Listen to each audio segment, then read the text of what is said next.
Veins తో బాధపడుతున్నారా? భారతదేశంలోనే బెస్ట్ ట్రీట్మెంట్ అందించే ఏకైక హాస్పిటల్ ఏవిస్. నమస్కారం, వెల్కమ్ టు సుమన్ టీవీ. నేను గీతాంజలి. ప్రస్తుతం మనతో పాటు శ్రీచక్ర పీఠం వ్యవస్థాపకులు, ప్రముఖ జ్యోతిష్యులు బ్రహ్మశ్రీ ప్రదీప్ జోషి గురువు గారు ఉన్నారు. వారితో మాట్లాడదాం. గురుగారు నమస్కారం అండి. శ్రీమాత్రే నమః. శ్రీమాత్రే నమః. భయం వేస్తోందండి. ప్రళయం రాబోతుందా అంటూ కొన్ని వీడియోస్ అవి చూస్తుంటే సంకేతాలు కూడా ఉన్నాయని చెప్తూ ఉంటే నిజంగానే భయం వేస్తోంది. అలాంటి పరిస్థితి ఉందా అని అడగాలనుకోండి. ఎందుకంటే ఎగ్జాంపుల్గా ఏవి చూపిస్తున్నారంటే, సముద్రం అడుగులో ఎక్కడో ఉండే చేపలు కూడా బయటికి వస్తున్నాయి, గుంపులు గుంపుల షార్కులు చచ్చిపోయాయి. అసలు మనం ఎక్కడ వింతగా కనిపించేవి తుఫాన్లు, వరదలు, అలాగే భూకంపాలు వచ్చే ముందు బయటికి వచ్చే ఏవైతే జంతువులు ఇవి ఉన్నాయో అవి వస్తున్నాయి అని చెప్పి చూపిస్తున్నారు వీడియోస్. అవి అంటే గతంలో కూడా మనం ఒకసారి మాట్లాడాం, మీరు అన్నారు షష్టగ్రహ కూటమి ఉంది, దాని ప్రభావం ఉంటుంది అని చెప్పి. అవే ఇవి అని అనుకోవాలా? అసలు ఏంటి? శ్రీ గురుభ్యో నమః. శ్రీమాత్రే నమః. విద్యుద్ధామ సమప్రభాం మృగపతి స్కందస్థితాం భీషణాం కన్యాభికరవాలకేట విలసదస్తాభిరా సేవితాం హస్తైశ్చక్రగధాసికేట విశికాంశ్చాపం గుణం తర్జనీం బిభ్రాణాం అనలాత్మికాం శశిధరాం దుర్గాం త్రినేత్రాం భజే. శ్రీమాత్రే. ఇందాక నేను ఎంత భక్తి విశ్వాసాలతోటి అమ్మవారిని స్మరించుకుంటూ నేను ఎంత ప్రార్థన చేశానో, ఇప్పుడు భూమి మీద నివసించేటువంటి ప్రతి జీవి కూడా అమ్మవారిని అలా ప్రార్థించవలసిన సమయం ఇది. ఎందుకోసమంటే శనిగ్రహం యొక్క సంచారం చాలా కీలకమైంది. శని మీనరాశి లోపలికి 30 సంవత్సరాలకు ఒకసారి అడుగు పెడతాడు. ప్రతి రాశి లోపలికి ఎంటర్ అవ్వడం అంటే 30 సంవత్సరాలకు ఒకసారి. కానీ మీనరాశి లోపలికి 30 సంవత్సరాలకు ఎప్పుడైతే ఎంటర్ అవుతాడో, మీనం అంటే ఏమిటి? చేప. చేప అంటే జలతత్వ రాశి అని అర్థం.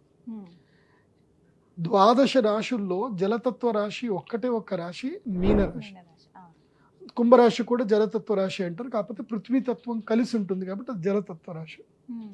అందుకే కుంభరాశి లోపలికి శని అడుగు పెట్టినప్పుడు ఏమైంది అని అంటే, మనం ఎన్నో విపత్తులు చూసాం. ఇప్పుడు విజయవాడ జరిగిన విపత్తు చూసాము, తర్వాత అక్కడ కేదార్నాథ్లో జరిగిన విపత్తు చూసాము, మొన్న ఈ మధ్యనే కులుమనాల్లో జరిగిన విపత్తు చూసాము, తర్వాత విదేశాల్లో జరిగిన విపత్తులు ఎన్నో చూసాము. ఎక్కడ చూసినా జల ప్రళయాలు చాలా భయంకరంగా జరిగాయి. ఎప్పటి వరకు కుంభరాశిలో 2.5 సంవత్సరాలు శనిగ్రహం ఉన్నన్ని రోజులు ఈ జల ప్రళయాలన్నీ కూడా జరిగాయి. ఇప్పుడు మీనరాశి లోపలికి శని అడుగు పెట్టాడు. ఎప్పుడైతే మీనరాశి లోపలికి శని అడుగు పెడతాడో అదే సందర్భంలో షష్టగ్రహ కూటమి ఏర్పడుతుంది. ఎప్పుడు మార్చి 29వ తారీఖు నుంచి మే 25 వరకు స్ట్రాంగ్ గా ఉంటుంది. ఇంకా మే 25 వరకు అయితే దాన్ని కప్పర యోగం అంటారు. సో ఈ కప్పర యోగం ఎప్పుడైతే వస్తుందో, ఈ యోగం వచ్చినప్పుడు ఈ 2 నెలల కాలము భూలోకంలో ఉండేటువంటి జీవులకు కష్టకాలం. అది మనుషులకైనా జంతువులకైనా కష్టకాలం. ముఖ్యంగా జలచరములకు కష్టకాలం. అంటే నీటిలో ఏవైతే ఉంటాయో, నీటిలో ఉండేటువంటి జీవరాశులన్నీ కూడా సమూలంగా అవి నాశనం అవుతూ ఉంటాయి అన్నమాట. అంటే పరివర్తనం అంటారు, ప్రకృతిలో పరివర్తనం అంటారు, కాకపోతే ఇది ప్రళయానికి సూచన. ఇది ఎలాంటి ప్రళయం వస్తుంది అని అంటే, భూమి లోపల మార్పులు ఏర్పడతాయి. మార్పులు ఏర్పడి ముఖ్యంగా భూమి అంతర్గర్భము లోపల భూకంపాలు ఏర్పడ్డము, అదేవిధంగా వాల్కెనస్ ఏవైతే ఉంటుందో అవి బయటపడ్డము, ఇవి ఒకటి జరుగుతాయి. రెండవది ఒకటి ఏంటంటే, మనం చాలా బాగా ఆలోచించాల్సిన విషయం ఏంటంటే, సింపుల్, ఇది కొంచెం సైంటిఫిక్గా మీరు అర్థం చేసుకోవాలి. ఈ భూమి పైన అంటే ఈ ఆకాశంలో అంతరిక్షంలో సంచరించేటివన్నీ కూడా గ్రావిటేషనల్ ఫోర్స్ తోటే సంచరిస్తాయి. ఇప్పుడు మనము ఈ ప్లానెటరీ పొజిషన్ చూద్దాం. మన భూమి నుంచి లెక్క తీసుకుందాం. మొట్టమొదటిగా మన భూమి, తర్వాత మన భూమి తర్వాత ఉండేది చంద్రగ్రహం, ఆ తర్వాత ఉండేది బుధగ్రహము, ఆ తర్వాత ఉండేది శుక్రగ్రహము. ఈ 3 గ్రహం తర్వాత మనకి సూర్యగ్రహం వస్తాడు. సూర్యుడు దాటగానే ఉండేటువంటి గ్రహం ఏంటంటే కుజగ్రహము. కుజగ్రహం దాటిన తర్వాత ఉండే గ్రహము బృహస్పతి. బృహస్పతి తర్వాత ఉండే గ్రహము శనిగ్రహం. అంటే సూర్యుడికి అటువైపు 3 గ్రహాలు, ఇటువైపు 3 గ్రహాలు, తర్వాత మన భూమి. సో భూమి 3 గ్రహాలు, సూర్యుడు 3 గ్రహాలు. సో దీని లోపల ఈ 3 గ్రహాలు ఏవైతుందో చంద్రుడు, బుధుడు, శుక్రుడు, ఇవి శీఘ్రగతులు అని అంటారు. అంటే ఇవి ఎప్పుడు కూడా సూర్యుడితో పాటే సంచరిస్తూ ఉంటాయి, మనకు కనబడతాయి. అంటే తొందరగా మూవ్ అవుతూ ఉంటాయి. వీటిని శీఘ్రగతులు అంటారు. తర్వాత అతి శీఘ్రము కాదు, అతి మందము కాదు, సామాన్యంగా వెళ్ళేది కుజగ్రహం. కుజగ్రహం కూడా అంతే భూమితో పాటు ఎట్లాగైతే సంచారం అవుతా ఉంటుంది. మందగతులు ఏమిటంటే గనక గురుగ్రహము, శనిగ్రహం మందగతులు. దీంట్లో ఎక్కువగా గ్రావిటేషనల్ ఫోర్స్ ఉన్నది దేనికి అని అంటే గురుగ్రహానికి ఎక్కువగా గ్రావిటేషనల్ ఫోర్స్ ఉంటుంది. సో గురుగ్రహము మన భూమిలాగా అది డెన్సిటీ ఉండదు. శుక్రగ్రహము, గురుగ్రహం ఈ రెండిటికి డెన్సిటీ ఉండదు. ఇవన్నీ లైక్ ఒక వాయుగోళం లాగానే ఉంటుంది, కాకపోతే మనం చూడడానికి గుండ్రంగా కనిపిస్తాయి. కాకపోతే అక్కడ భూమి, పృథ్వీ తత్వం అక్కడ ఉండదు. కాకపోతే వాటికి గ్రావిటేషనల్ ఫోర్స్ ఎక్కువగా ఉంటుంది. దాని లోపల అన్ని కూడా చిన్న చిన్న రాళ్ళన్నీ కూడా తిరుగుతూ ఉంటాయి. ఇది మనందరికీ సైంటిఫిక్గా తెలిసిన విషయం. ఈ భూమికి తర్వాత కుజగ్రహానికి మధ్యలో కేతు గణాలు అని ఉంటాయి. అంటే ఇవన్నీ కూడా భూమి అంతే సైజు ఉన్నటువంటి, ఇంకా భూమి కన్నా పెద్ద సైజు కానీ, చంద్రుడంత సైజు కానీ పెద్ద పెద్ద రాళ్ళు ఇవన్నీ కూడా ఏంటంటే తిరుగుతూ ఉంటాయి. ఏవి? కుజగ్రహానికి తర్వాత గురుగ్రహానికి మధ్యలో తిరుగుతూ ఉంటాయి. ఇది చాలా ఇంపార్టెంట్ విషయం, అర్థం చేసుకోండి. అవన్నీ కూడా గ్రావిటేషనల్ ఫోర్స్తోనే తిరుగుతాయి.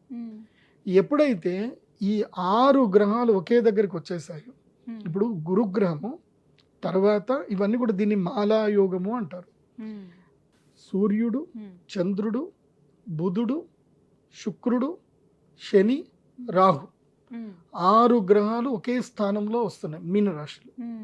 దాని నుంచి జస్ట్ ఒక 60 డిగ్రీల దూరంలో మాత్రమే, 60 అంటే దాదాపు 58 డిగ్రీల దూరంలో మాత్రమే గురుగ్రహం ఉన్నాడు.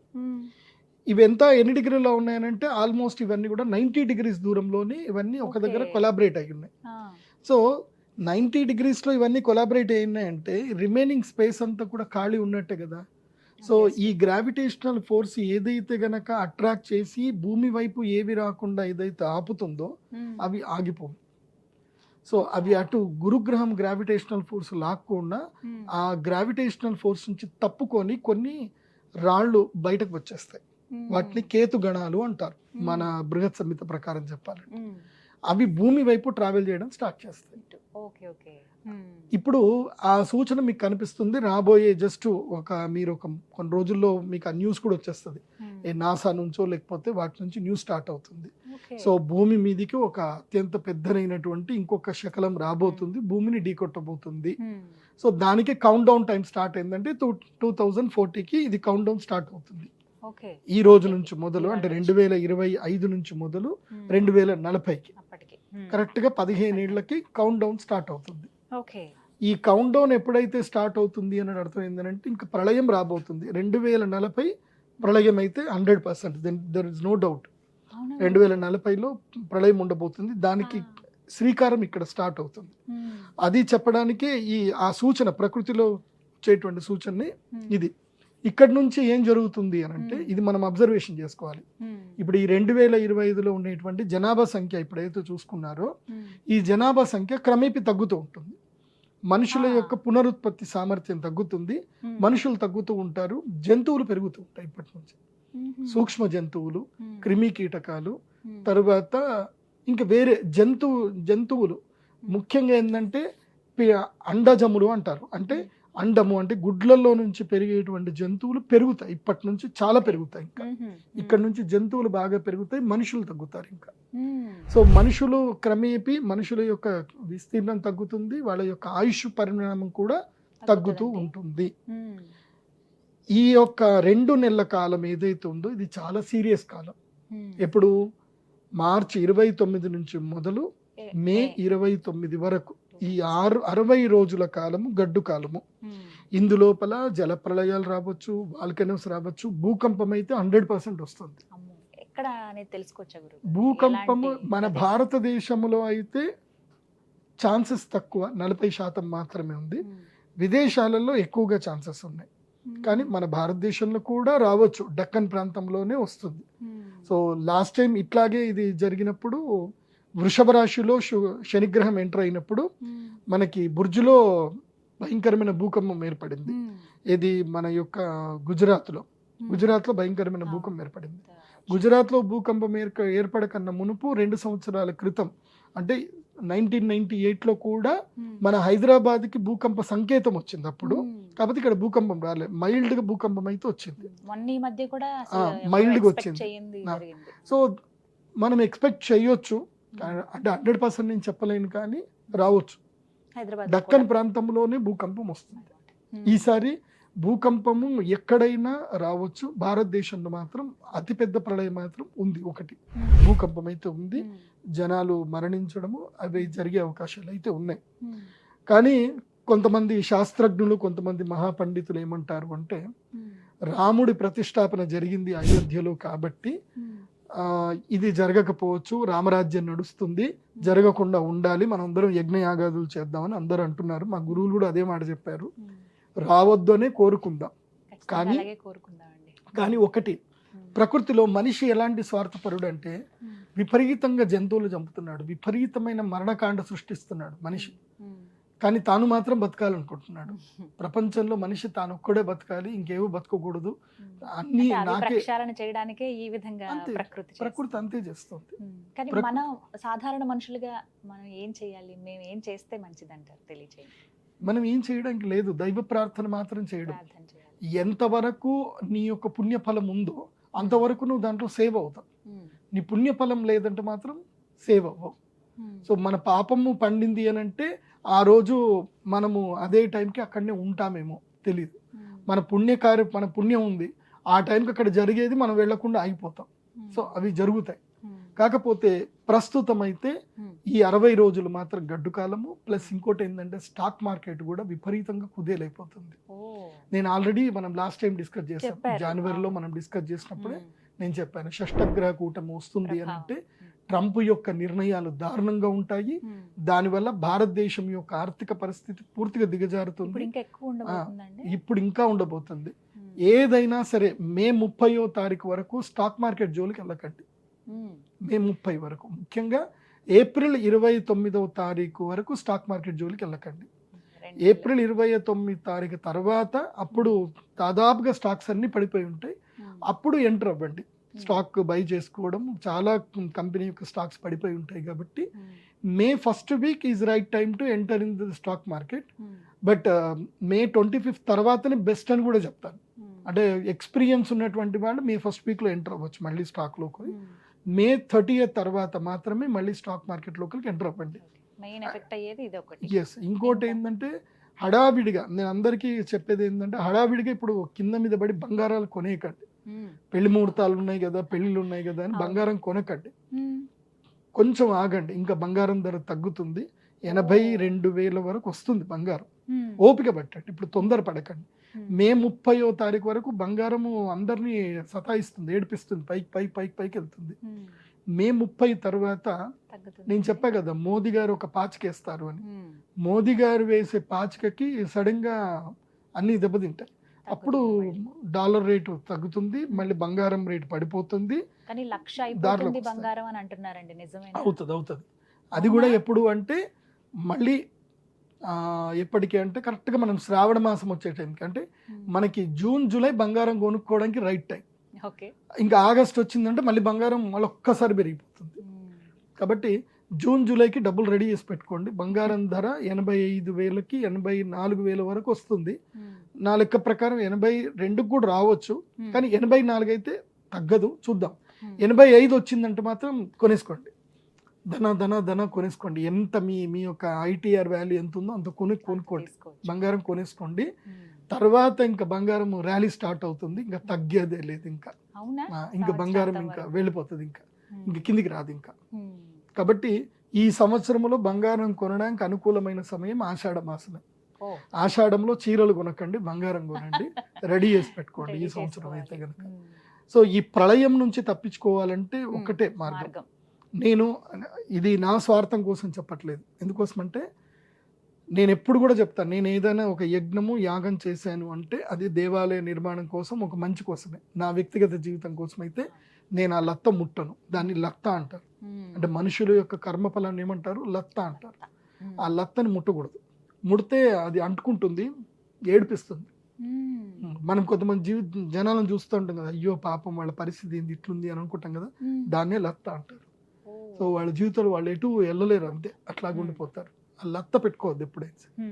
నేనేం చెప్తాను అంటే మీ యొక్క కర్మ ఫలాల్ని యజ్ఞయాగాదులకు నిర్వహణ చేసుకోండి, చేస్తే మంచి జరుగుతుంది. లాస్ట్ టైం ఇదే సుమన్ టీవీలో షష్టగ్రహ కూటమి ఏర్పడింది. ఎప్పుడు 2019లో కోవిడ్కి ముందు. అవునండి. ఏదైతే కనుక నేను డిసెంబర్లో షష్టగ్రహ కూటమి ఏర్పడినప్పుడు నేను చెప్పాను, చాలా మంది వచ్చి యాగం చేసుకున్నారు. నా దగ్గర యాగం చేసుకున్న ప్రతి ఒక్కరు కూడా సేఫ్ జోన్లో ఉన్నారు. ఎవరికి కోవిడ్ రాలేదు, ఎవరి ఇంట్లో మరణాలు జరగలేదు. Every one is safe zone 100%. దాంట్లో డౌటే లేదు. నా దగ్గర డేటా కూడా ఉంది. అందరు చెప్పారు, గురూజీ మాకు కరోనా అసలు ఎఫెక్ట్ రాలేదు, మాకు మీ దగ్గర యాగం చేసుకున్నాం, కరోనా ఎఫెక్ట్ రాలేదు. ఇప్పుడు కరెక్ట్గా 5 ఏళ్ళు మళ్ళీ 2025 మళ్ళీ షష్టగ్రహ కూటమి వచ్చింది. ఇప్పుడు ఈ షష్టగ్రహ కూటమిలో అందరికీ నేను చెప్పేది ఏంటంటే యాగం చేసుకోండి. యాగం చేసుకొని ఇంట్లో యంత్రం పెట్టుకోండి. యంత్రం లేకపోయినా కనీసం ఈ మాల, ఇది ప్రత్యేకమైనటువంటి కృష్ణ స్ఫటిక మాల, ఈ మాల కానీ లేదంటే కుజగ్రహ మాల కానీ ఏదైనా ఒక మాల తప్పకుండా మాలను ధరించండి. ఈ మాల మెడలో వేసుకుంటే ఏ నెగిటివ్ మీ దగ్గర దాకా రాదు. ఎందుకోసం అంటే ఇది భూగర్భంలో నుంచి తీసినటువంటి అద్భుతమైన శిల ఇది. సో దీని ఏంటంటే జస్ట్ ఒకదాని ఇట్లా మెల్లిగా రబ్ చేసి మనం స్మెల్ చూస్తే మనకి బొగ్గు వాసన, కాలిన వాసన వస్తుంది. ఇది చాలా ప్రత్యేకమైన రత్నం. ఇది ఎవరి దగ్గర దొరకదు. ఇది కృష్ణ స్ఫటికమాల. నేను ప్రత్యేకంగా తిరిగి చేసి కొంతమంది పాత ఇది రావణ సంహిత లాంటి పుస్తకాలు చదివి ఇది ఎక్కడుందో ఆర్డర్ చేయించి వెతికిచ్చి మరి నేను ఇంపోర్ట్ చేయించుకున్నది. ఎవరి దగ్గర దొరకదు. ఇది మీరు భారతదేశం ఎక్కడ వెళ్ళండి దొరకదు. కృష్ణ స్ఫటికమాల ఎవరి దగ్గర దొరకదు. ఈ కృష్ణ స్ఫటికమాల అందరికి ఇస్తాను. ఇది గ్రహణం రోజు మాత్రం ఇస్తాను. ఆ గ్రహణం రోజు అందరూ కృష్ణ స్ఫటికమాల ధరించండి. ఆ జగదంబ అనుగ్రహంతో మీకు ఎవరికి ఏ అరిష్టం కూడా జరగదు. కాకపోతే జాగ్రత్త పడాల్సింది ఎవరెవరు చెప్తాను వినండి. ముఖ్యంగా వరి నాటు చేసేటువంటి రైతులు, తర్వాత మామిడి పండ్ల రైతులు, మామిడి ఎవరైతే పండిస్తున్నారో ఆ రైతులు చాలా జాగ్రత్తగా ఉండాలి. తప్పకుండా మొత్తం రాలిపోతాయి కంప్లీట్గా. మామిడికాయలన్నీ రాలిపోతాయి, పూత పోతుంది. చాలా ఇప్పుడు ఎలా వస్తుందంటే ఈదురు గాలులతోటి వర్షాలు వడగళ్ళ వాళ్ళని పడతాయి, ఇప్పుడు సడన్ గా పడతాయి. సో మామిడి నష్టపోతారు, సడన్ గా వరి పైర్లు కూడా నష్టపోతారు. ఈదురుగాళ్ళు భయంకరంగా వస్తాయి. తర్వాత వేడి విపరీతంగా అవుతుంది. నేను మీకు చెప్పేది ఏంటంటే ఈ షష్టగ్రహ కూటమి అయిన తర్వాత 2 నెలలు 3 నెలల కాలం ఎవరైనా సరే పేదవాళ్ళు రేకుల ఇళ్లల్లో ఉంటే ఇల్లు ఖాళీ చేసేసేయండి, వేరే ఇళ్లలోకి వెళ్ళండి. లేదంటే ఇంటి మీద గడ్డి అయినా వేసుకోండి. ఎందుకోసం అంటే ఈసారి ఎండ తీవ్రతకు చనిపోయిన వాళ్ళు ఎక్కువ ఉంటారు. ఈసారి ఎండ తీవ్రత చాలా ఎక్కువగా ఉంటుంది. ఈసారి మాత్రం చాలా జాగ్రత్తగా ఉండండి. తర్వాత స్కిన్ ఎలర్జీస్ ఎక్కువగా వస్తాయి, రోగాలు ఎక్కువగా వస్తాయి, డీహైడ్రేషన్స్ ప్రాబ్లమ్స్ ఎక్కువగా వస్తాయి. అండ్ పుట్టిన శిశువులు ఎక్కువగా చనిపోతారు. ఇప్పుడు ఇది అంతే ఆ కాలం. ఆ కాల పరిస్థితి ఏంటంటే ఇదంతా షష్టగ్రహ కూటమి వల్లనే బాలగ్రహ అరిష్టాలు ఉంటాయి. 3 ఏళ్ల వయసు లోపల ఉన్న పిల్లలు ఎక్కువగా మరణిస్తారు. ఇప్పుడు అది కౌంట్ డౌన్ పెరుగుతుంది. మీకు న్యూస్లో కూడా వస్తాయి కూడా చూడండి.